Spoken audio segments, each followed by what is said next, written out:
Bienvenidas y bienvenidos a Aprende en Casa 3, un espacio en el que vamos a poder aprender y divertirnos desde nuestros hogares.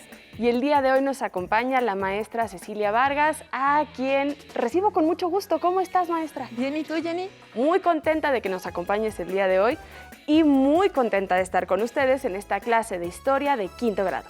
¿Ya están listos? ¡Comenzamos! Bienvenidas y bienvenidos a su clase de historia. Nos da mucho gusto tenerles aquí porque hoy comenzaremos con un bloque nuevo de su libro de texto. ¿Cómo?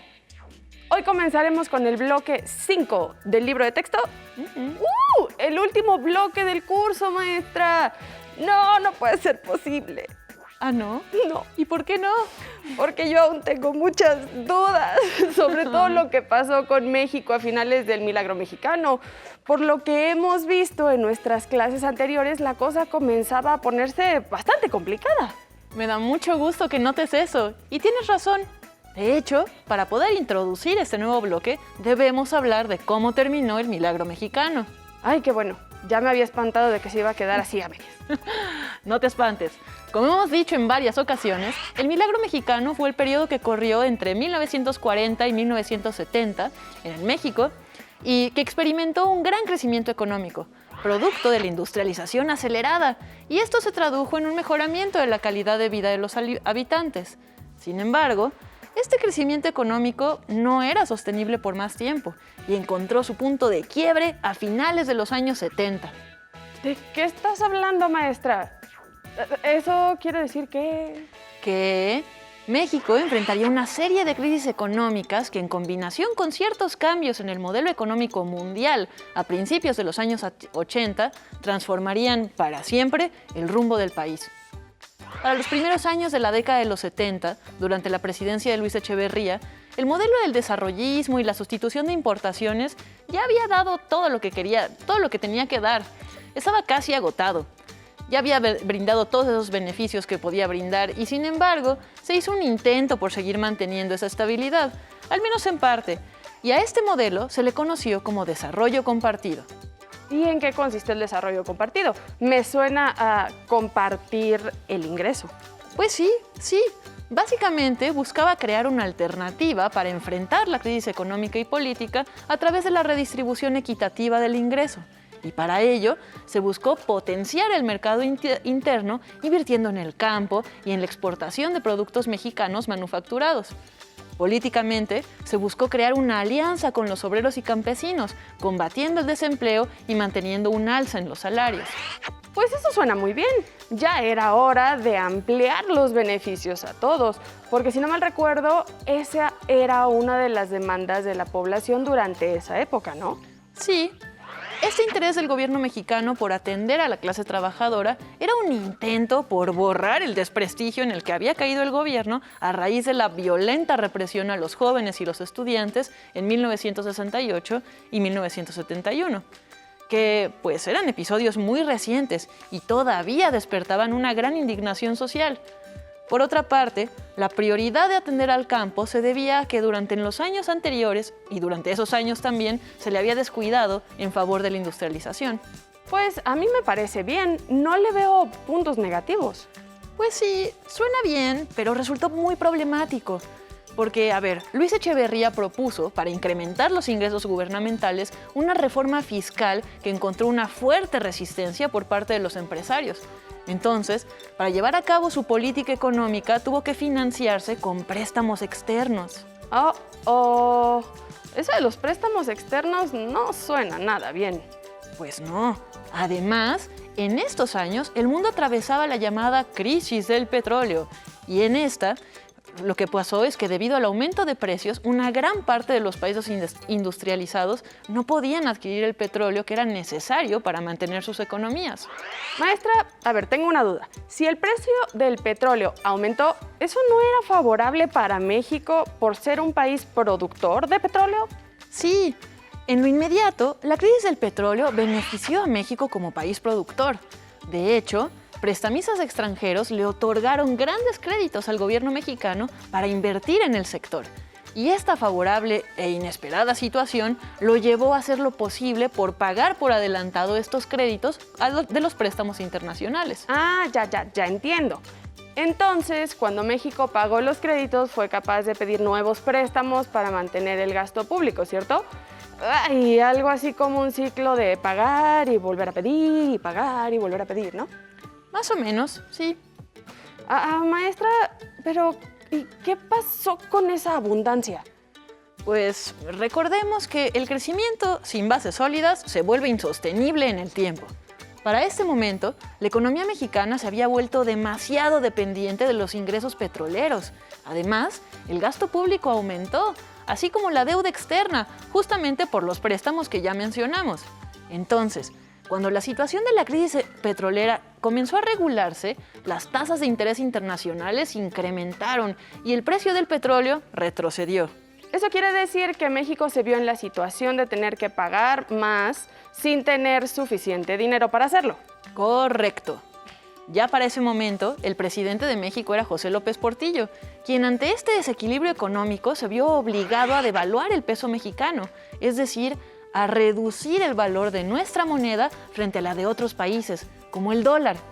Como consecuencia de esto, México suspendió sus pagos y tuvo que renegociar sus deudas con el exterior. Al interior del país, esta crisis se expresó en un incremento nunca antes visto del desempleo y la pobreza. Con estos antecedentes, 1982 terminó de una forma catastrófica, con la devaluación de nuestra moneda y un aumento estratosférico de los precios, y esto se tradujo en una pérdida del poder adquisitivo de los trabajadores, o sea, que con el sueldo de siempre les alcanzaba para comprar menos cosas. Así, el inicio de esta nueva etapa en la historia de nuestro país está marcado por una situación de crisis. ¿Me ayudas a pegar el letrero de crisis en la parte superior del pizarrón, por favor, Jenny? Claro que sí. Esta crisis que acabamos de describir fue la primera de muchas que se presentarían de manera sucesiva en México y que trajeron consigo una serie de transformaciones en la organización política, económica y social. Por eso estamos pegando estos letreros en el pizarrón. ¿Me ayudas a pegar estos, por favor, Jenny? Claro. ¿Cambios? Cambios económicos, sociales y políticos. Claro que sí.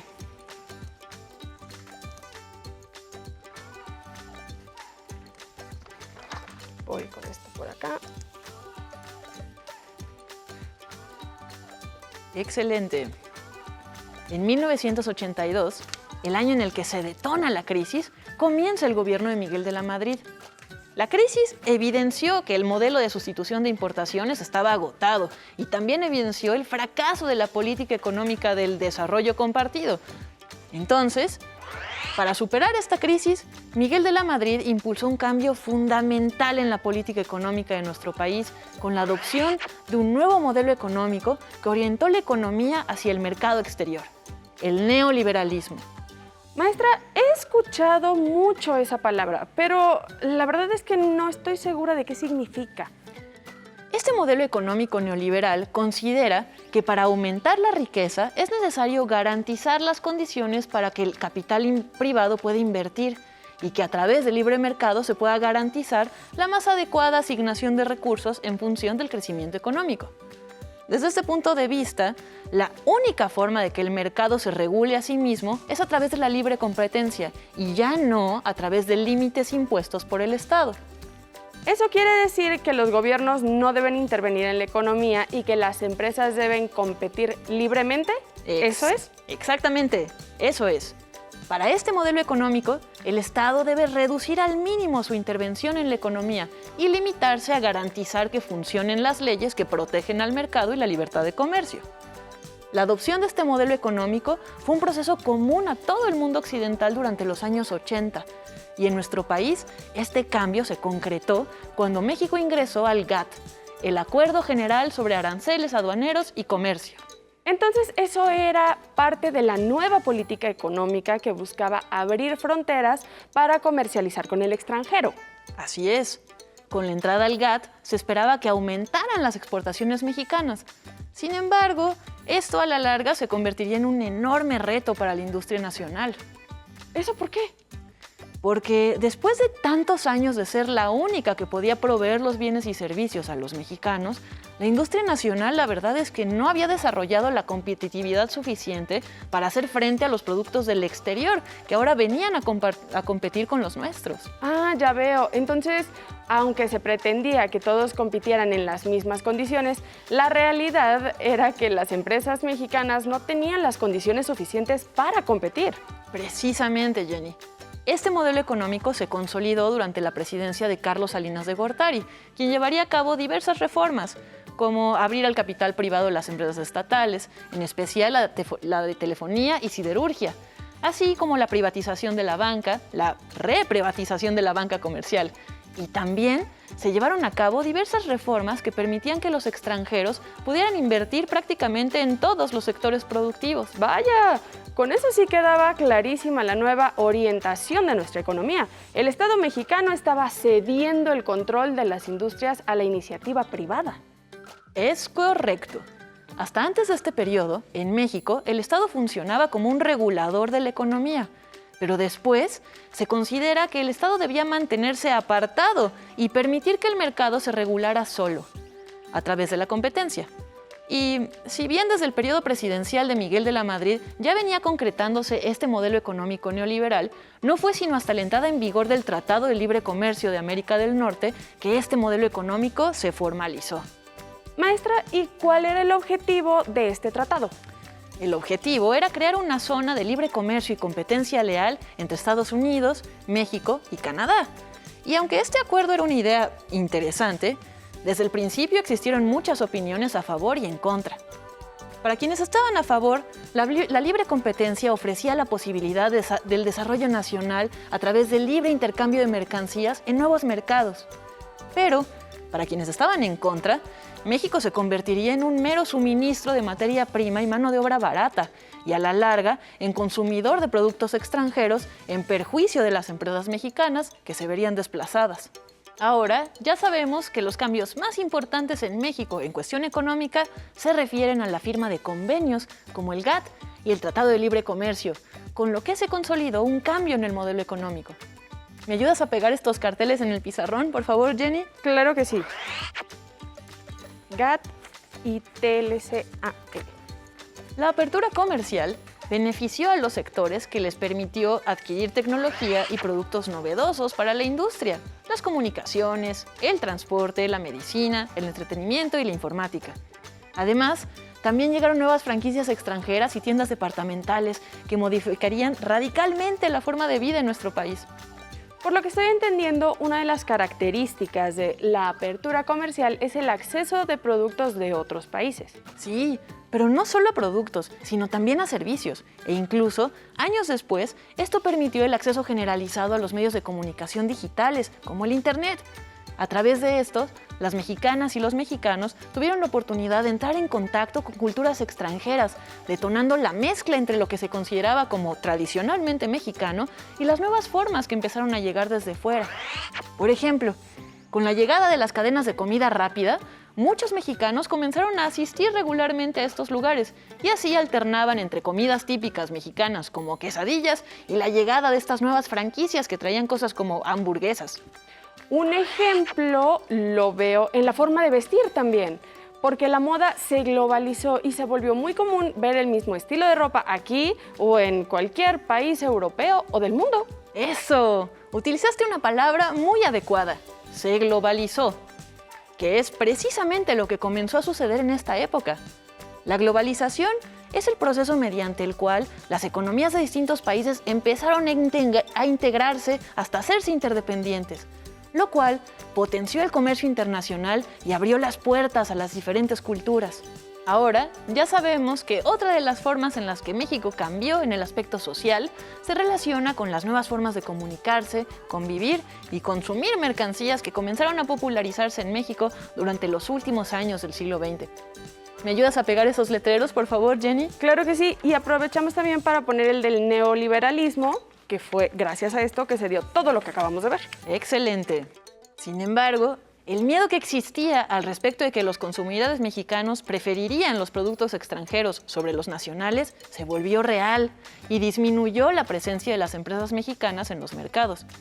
Además, con la separación del Estado mexicano de la economía y la privatización de las empresas, comenzó una cadena de reacciones que aumentaron la desigualdad y la pobreza. A ver, aquí ya no entendí cómo estuvo el asunto.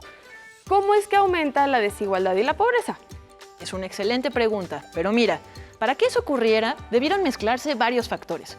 Vamos a explicar solo algunos de ellos para intentar entender cómo es que este nuevo modelo económico aumentó la desigualdad entre los mexicanos.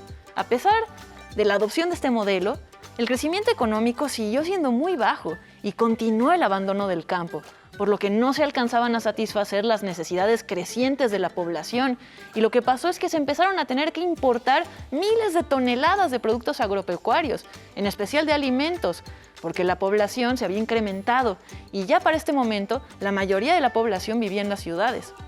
Es decir, que lo que se producía en México no era suficiente para alimentar a la población mexicana. Correcto. Además, debido a la competencia extranjera que se dio con la apertura comercial, muchas empresas mexicanas quebraron por carecer de los medios necesarios para competir con las extranjeras. Las empresas mexicanas que sobrevivieron se orientaron hacia el sector externo, con lo que se descuidaron las necesidades del mercado interno. Es decir, que se volvió prioritario satisfacer la demanda externa antes que la interna, ¿es correcto? Así es.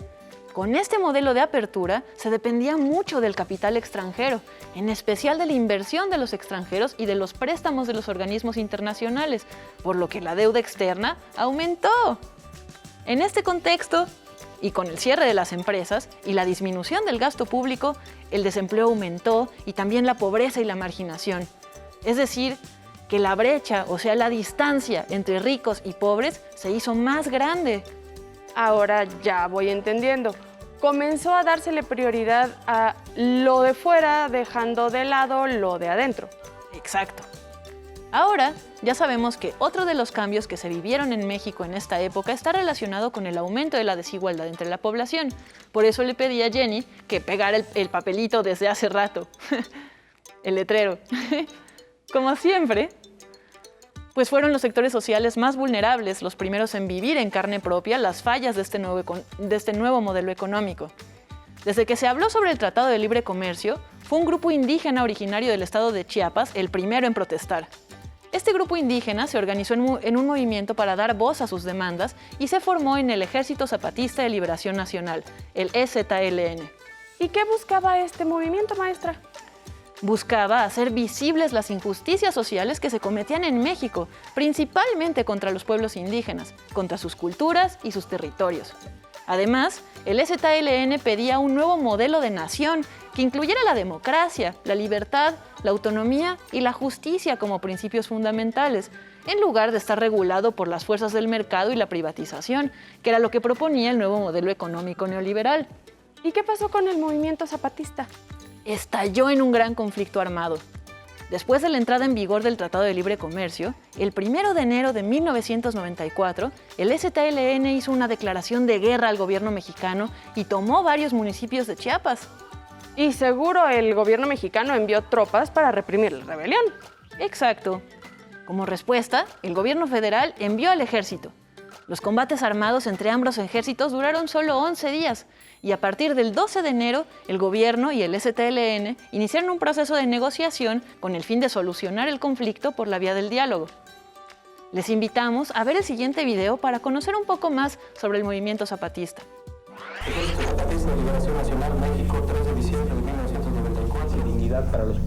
El primer día de 1994, México se despertó con la noticia de que un grupo guerrillero se había levantado en armas en Chiapas y tomado San Cristóbal de las Casas y Ocosingo. Los guerrilleros también cercaron y atacaron el principal cuartel militar de la zona. El grupo se hacía llamar Ejército Zapatista de Liberación Nacional y su vocero era un joven mestizo con mucho carisma y facilidad de palabra, que de inmediato cautivó a la prensa de todo el mundo. El subcomandante Marcos.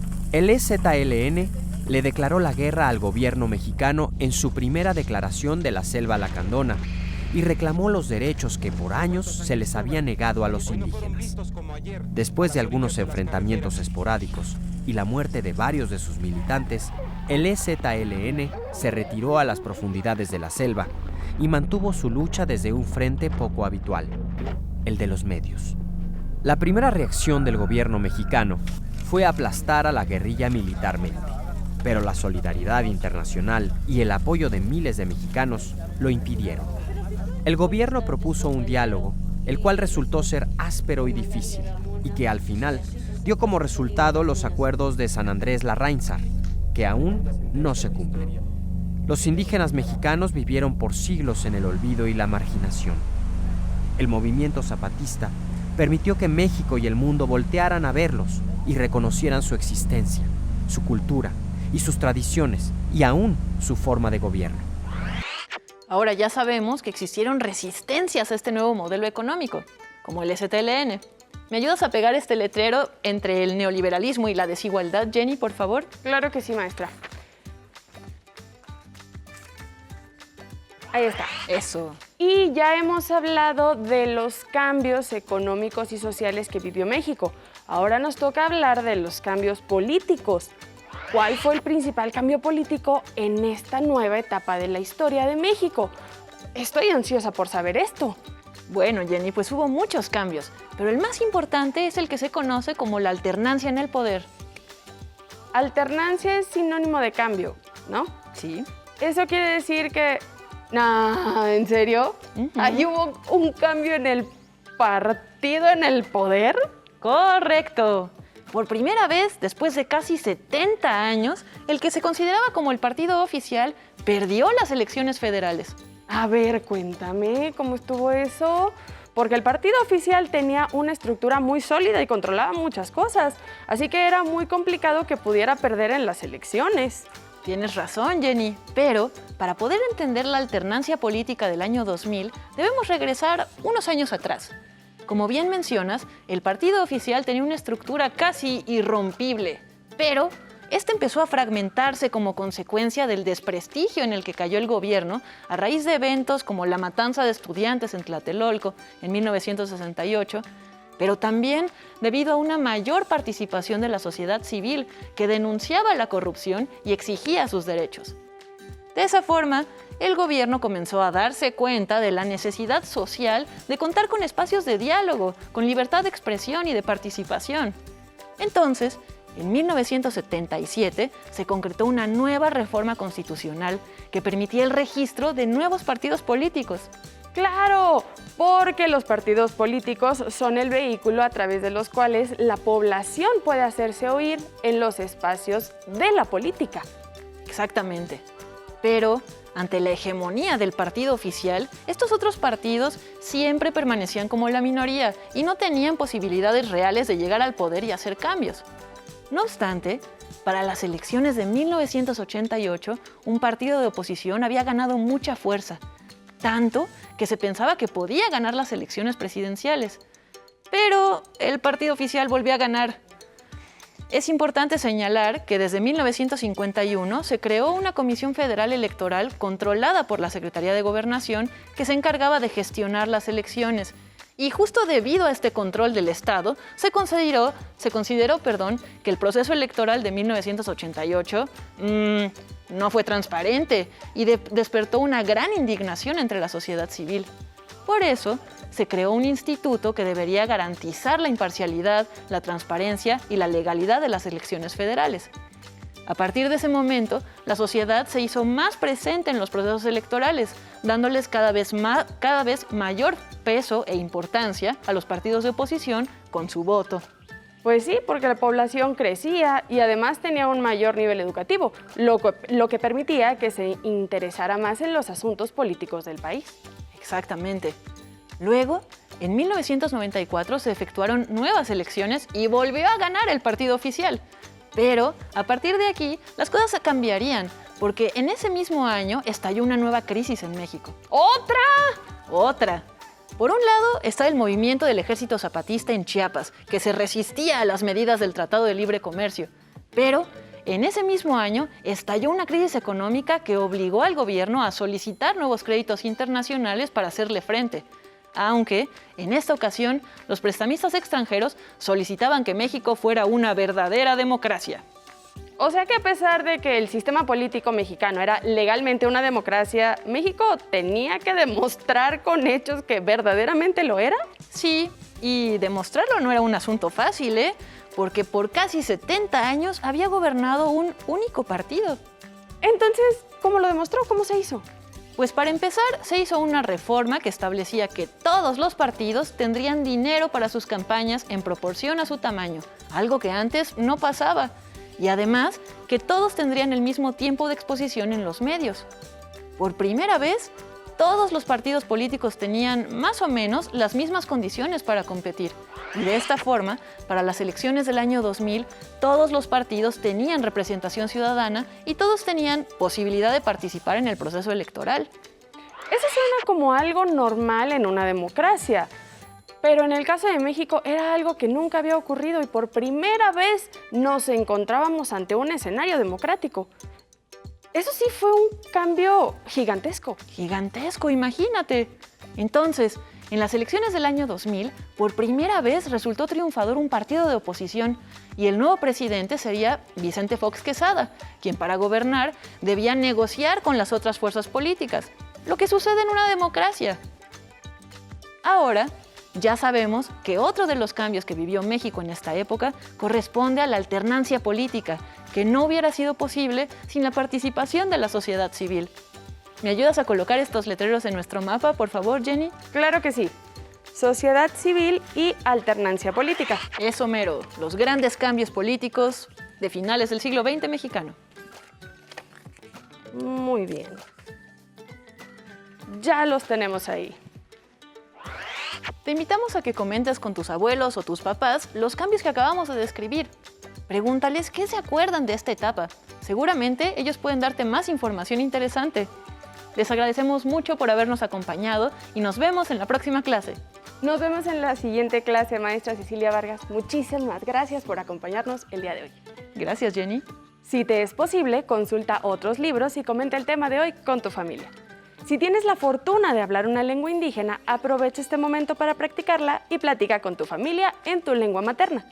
Por hoy hemos terminado con Para entrar a un nuevo siglo de Historia de Quinto Grado y espero que lo hayan disfrutado tanto como nosotras. A continuación, lengua materna. Pero antes, vamos a movernos un poco.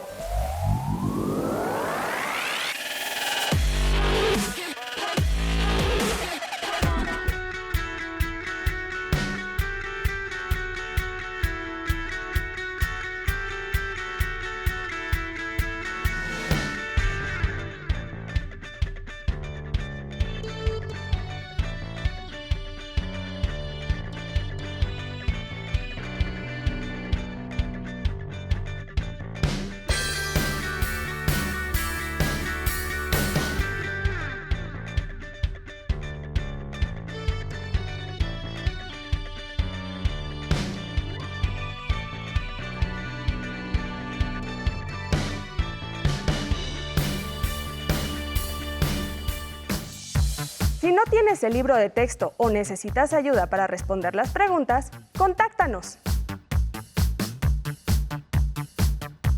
Para solicitar apoyo pedagógico, comunícate con maestras y maestros de lunes a viernes de 8 a 20 horas al teléfono 55 41 72 04 13 con 100 líneas.